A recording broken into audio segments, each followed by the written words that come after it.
Hello and नमस्ते। मैं doctor Sudha Tandon, gynaec endoscopic surgeon and IVF consultant, Mumbai और नवी मुंबई में प्रैक्टिस करती हूँ।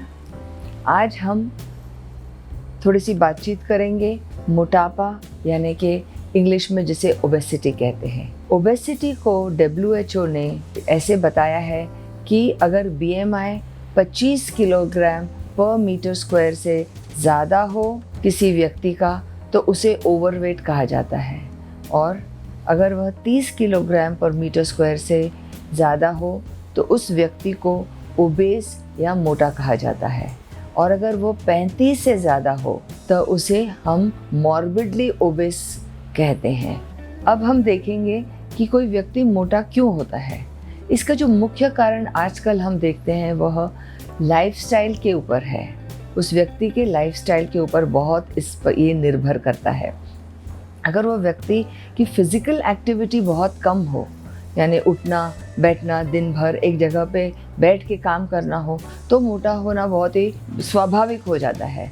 और उसके खाने पीने के तरीके भी अगर ठीक नहीं हो, बे टाइम पे खाना और ज़्यादा एक बार खाना, बिंज खाना, बाहर का ज़्यादा खाना, तो इससे भी मोटापा के रीज़न हो सकता है।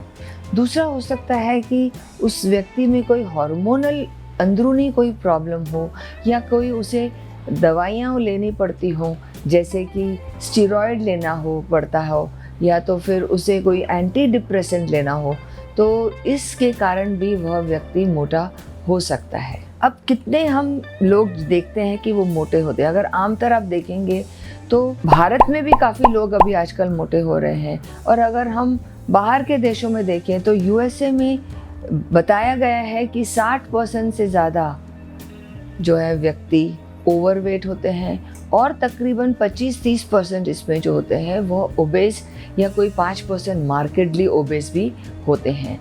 तो यह जो प्रॉब्लम है मोटापा का या ओबेसिटी का बढ़ता चला जा रहा है, और इसे हमें ध्यान से देखना है कि हम उसके बारे में क्या कर सकते हैं। तो ये मोटापा के वजह से औरत में और पुरुष में फर्टिलिटी के ऊपर उसका क्या असर है, आज हम इस वीडियो में देखेंगे।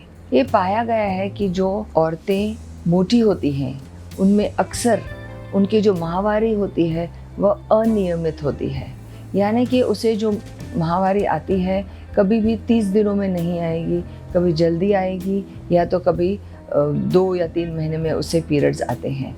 इसका क्या कारण है कि उसमें जो बीज बनता है, जो अंडा बनता है, हर महीने में वह नहीं बनता, और उसे हम इंग्लिश में एनओव्यूलेशन कहते हैं।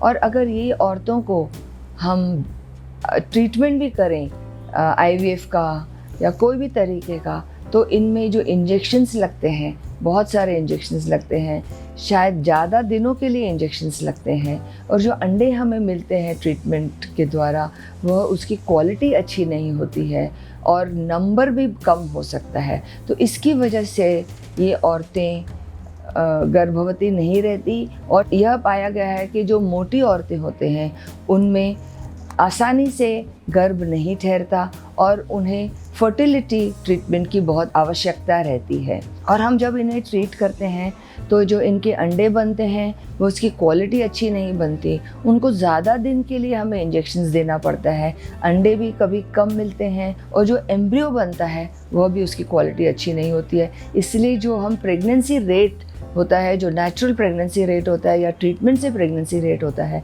ये मोटी औरतों में कम होता है। दूसरी इस चीज़ें जो इसमें पाई गई हैं कि ये औरतों में PCOS यानी पॉलीसिस्टिक ओवेरियन सिंड्रोम दिखाई देता है, जिसकी वजह से भी ये औरतें प्रेग्नेंट नहीं रहती हैं।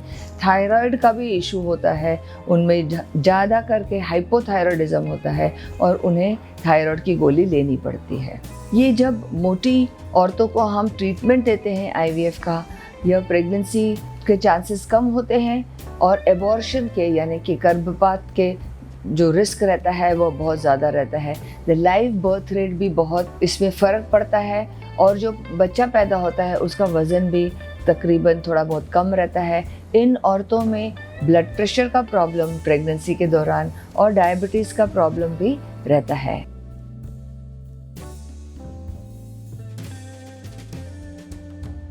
अभी तक हमने देखा कि अगर वो औरत मोटी हो तो उसका गर्भधारण के ऊपर क्या असर होता है। अब हम थोड़ी बहुत बातें करते हैं कि पुरुष पर इसका क्या असर होता है। अगर हम पुरुष मोटा हो तो पाया जाता है कि उसे उसकी यौन शक्ति भी कमज़ोर होती है, जैसे कि हम इरेक्टाइल डिसफंक्शन कहते हैं।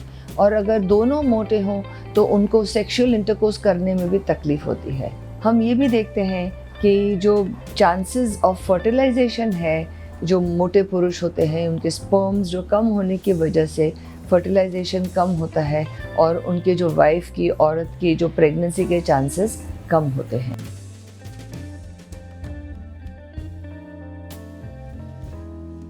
अगर कोई औरत मोटी हो या कोई पुरुष मोटा हो और वह प्रेगनेंसी प्लान करते हैं तो वह पहले अपने मोटापा पे ध्यान देवें और प्रेगनेंसी के चांसेस डेफिनेटली बढ़ जाएंगे। धन्यवाद। आपको यह हमारा वीडियो कैसे लगा, आप प्लीज़ उस पर अपना कमेंट्स दीजिए और हमें इंस्टाग्राम और फेसबुक पे फॉलो कीजिए। धन्यवाद।